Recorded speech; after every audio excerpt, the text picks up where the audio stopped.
be who you are, to you, but at the same time, that lets me know there's a fine line where we can draw.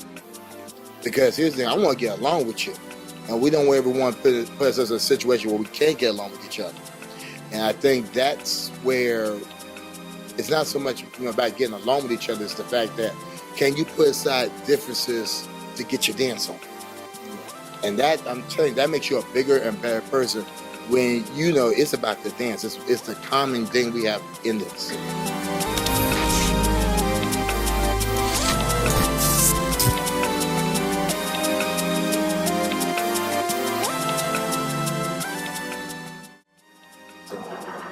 Because a lot of us have been talking about me, John, a whole bunch of us.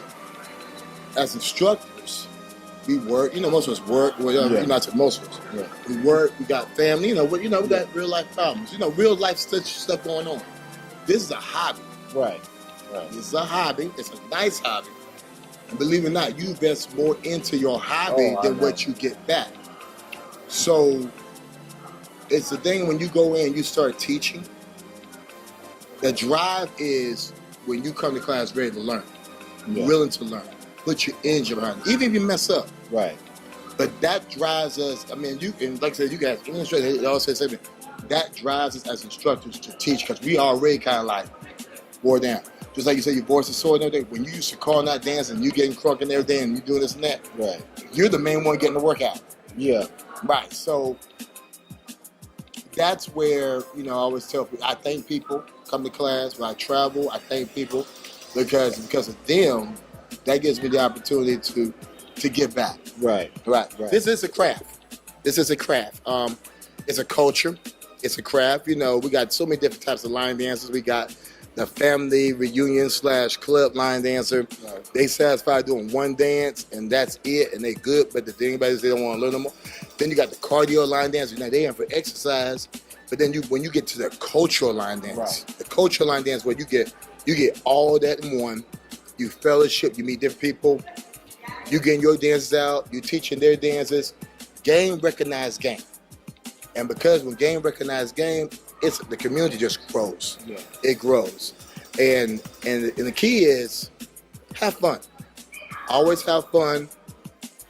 Ray Boy told me this a long time ago. He said, don't ever let anything separate you from your passion, your fun. And line dance is one of those things.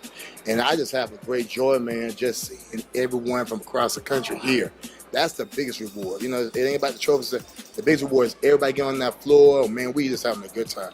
I think for me, just speaking on my own behalf, I have so many people that come in to my class who have issues with acceptance. Right. So that's how 410 really got started, because people didn't accept me and I was nowhere near the energy that I am now. So, but because I got the C on the shirt, right, I'm just gonna let loose.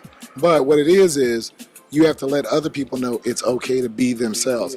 That's what I do on the floor. Right. So if my group sees me let loose and being myself, they say, oh, okay, well, if he can do it, then it's okay.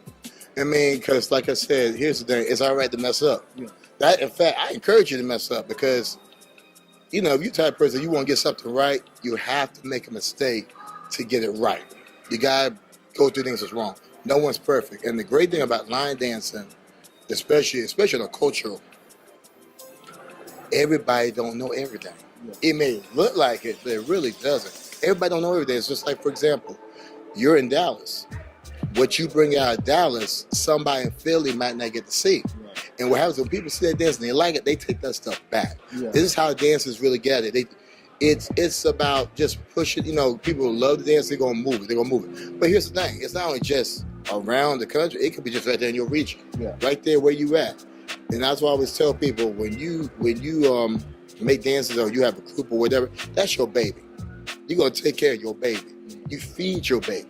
You're gonna do what to make and make your baby strong, but at the same time teach your baby the right or wrong, and teach your baby that this is a big world. Yeah. But it's great, man. I'm telling you, man. I'm telling you. That's why I said when you on the floor, boy, you can crow. You can crow. He can talk about me. No, he the one. He the one. Well, I mean, they don't call you the professor of excellence for no reason. First of all, how'd you even get that name? I got that name in high school and college. I'm a bit, I was an athlete, but I was also a nerd and a Renaissance man, all wrapped in one. And so where I got that name was people just call me because you always figure out how things work and figure out how to teach it and everything. So I used to teach not only that, but stepping and African dance, hip hop. I work in recreation as a profession. I got a degree in art back, but recreation is the profession I'm in. So that was my nickname, the professor. And then it just translated to line dancing. People thought, that's your line dancer. No, that's always been my nickname, the professor of excellence. Because excellence is not perfection. Excellence is striving to do your best. And that's all you can do. And if you fall or mess up, get back up and keep striving. So that's excellence. Yeah, I mean, plus you be on the floor, you lead the whole party. I mean, I've seen you at, I don't know how many parties I've seen you at, a bunch of them, but you lead the charge. So, I mean, how do you do that? I mean, you be out there, it don't matter who's out there, you lead the charge though. I'm gonna tell you, the thing I love the most, one of my pet peeves is when I don't see people on the dance floor dancing. And you come to these events, you come to class, you invest your time and your money, and it's all right to sit down, but sit down the whole night, that kind of irks me a little bit because it's like there's a reason why you're here. And I believe in blessings and the release of a perfect gift like dancing. That's a gift from God. So if I can help you get a dancer, I'll come off that front row and go to that back row in a minute to make sure that your dancer at least get 50% of the dance to make you feel important and relevant. And I think that's one of the biggest problems in line dance is sometimes we all start as beginners. And then once you get up to a certain level, you don't feel like you can come back down. No. You got to be able to do everything so everybody feels important, because that's how community grows. So in terms of taking charge, it's just that somebody's gonna have to do it.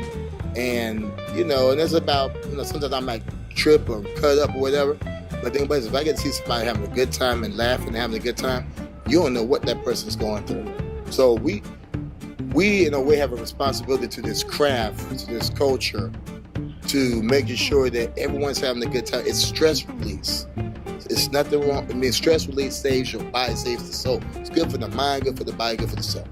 So tell me how do you kind of stay out of all the mess? You kind of get along with everybody. How are you able to do that? Because that's not an easy thing.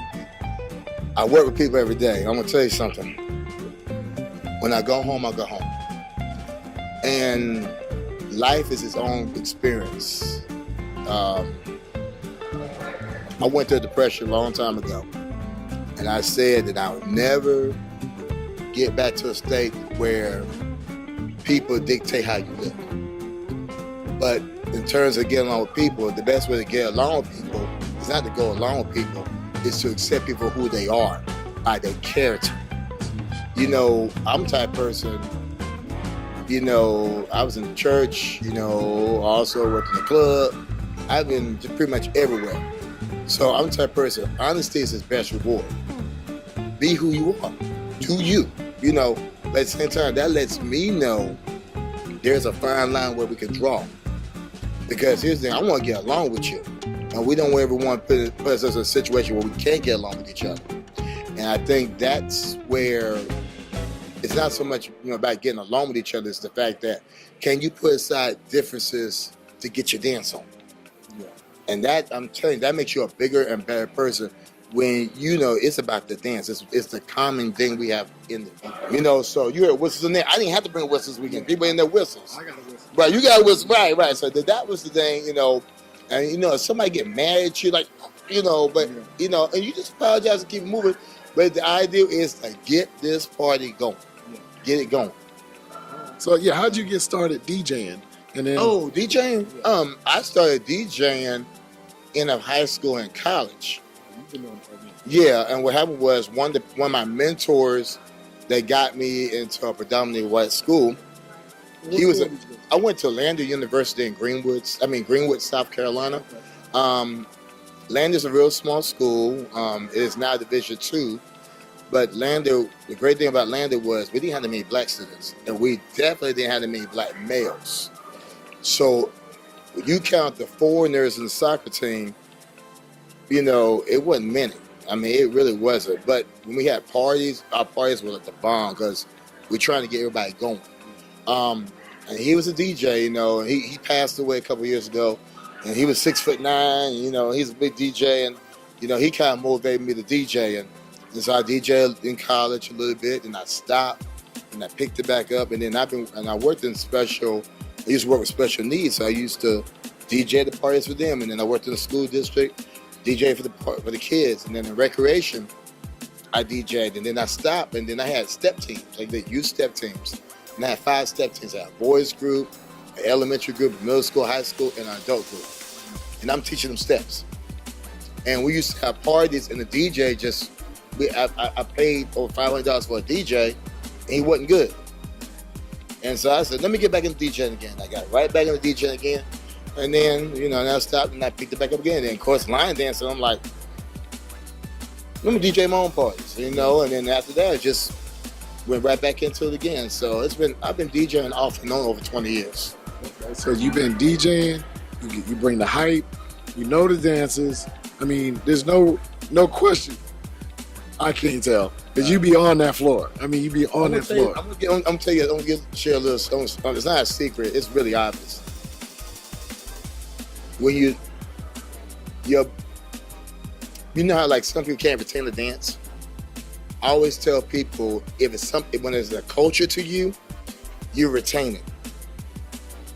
When it's a culture to you, it's important to you. Yeah.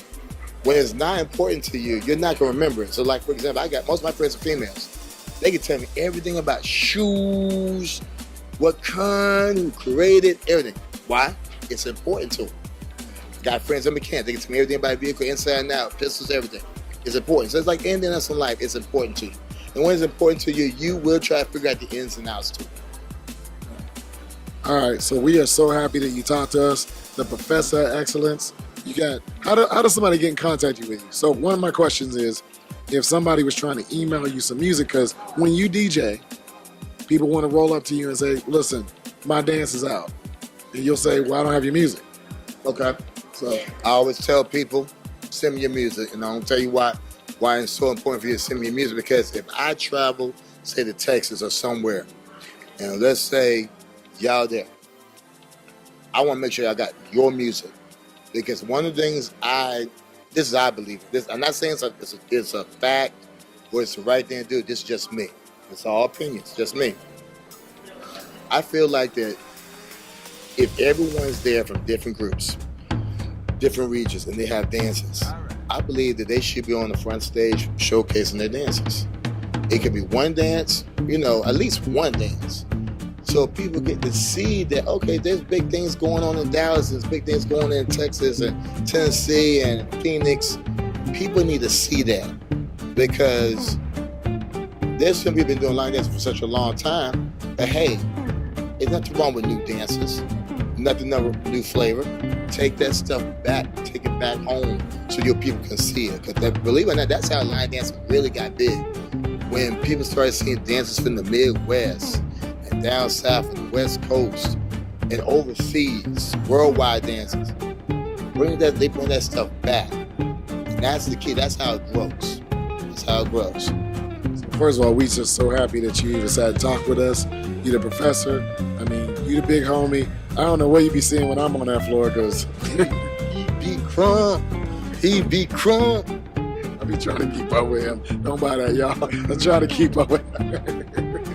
Tulsa with the boots, yes. So this is H. Hutchinson for 410 TV. We're gonna have our event December 12th, 13th, and 14th in Dallas, Texas, the Texas Jam. Big Professor, you gonna be there? As of right now, I'm gonna try my best to be there. Okay, that kind of sounded like a 60% commitment, but that's okay. We'll take it. 72% committed.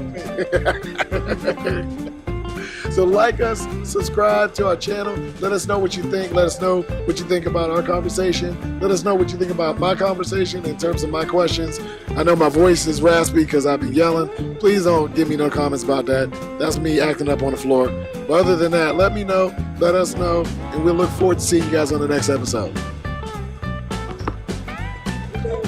can have your own talk show for real, but you can go big time. You got a YouTube I channel. know you got YouTube. I'm trying to go bigger than that. Like Martin used to do.